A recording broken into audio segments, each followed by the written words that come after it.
श्री कृष्ण ने अर्जुन को बताया कि यह दिव्य ज्ञान उन्होंने सबसे पहले सूर्यदेव को दिया था। फिर यह परंपरा से राजर्षियों को सौंपा गया और उनसे होते हुए यह आगे बढ़ता गया।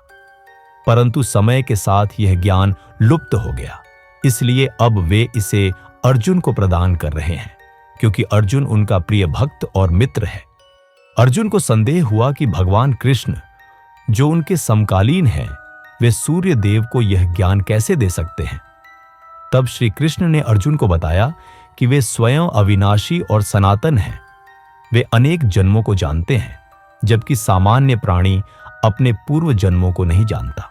जब जब धर्म की हानि और अधर्म की वृद्धि होती है, तब वे स्वयं अवतार लेते हैं और साधु संतों की रक्षा तथा दुष्टों के संहार के लिए प्रकट होते हैं। यह ज्ञान उन्होंने ही सर्वप्रथम ब्रह्मा, फिर मनु, फिर राजर्षियों को प्रदान किया था।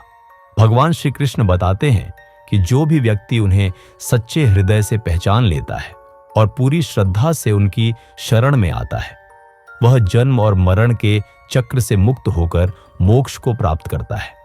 वे बताते हैं कि प्रत्येक व्यक्ति को अपने कर्तव्यों का पालन बिना किसी स्वार्थ के करना चाहिए। निष्काम कर्मयोग के द्वारा ही मनुष्य अपने जीवन को सफल बना सकता है और परमात्मा की कृपा प्राप्त कर सकता है। श्री कृष्ण ने कर्म और ज्ञान के बीच संतुलन बनाने की बात कही और समझाया कि जो व्यक्ति कर्म करते हुए फल की इच्छा को त्याग देता है, वह सच्चा सन्यासी होता है। कर्म से विमुख होना सही नहीं, बल्कि कर्म में लिप्त रहकर भी निर्लिप्त बने रहना ही सच्चा सन्यास है। यह ज्ञान हर व्यक्ति के जीवन को शुद्ध करता है और उसे सत्य की ओर अग्रसर करता है। अतः निष्काम भाव से किया गया कर्म ही श्रेष्ठ होता है और यह आत्मा को बंधन से मुक्त कर मोक्ष का मार्ग प्रशस्त करता है।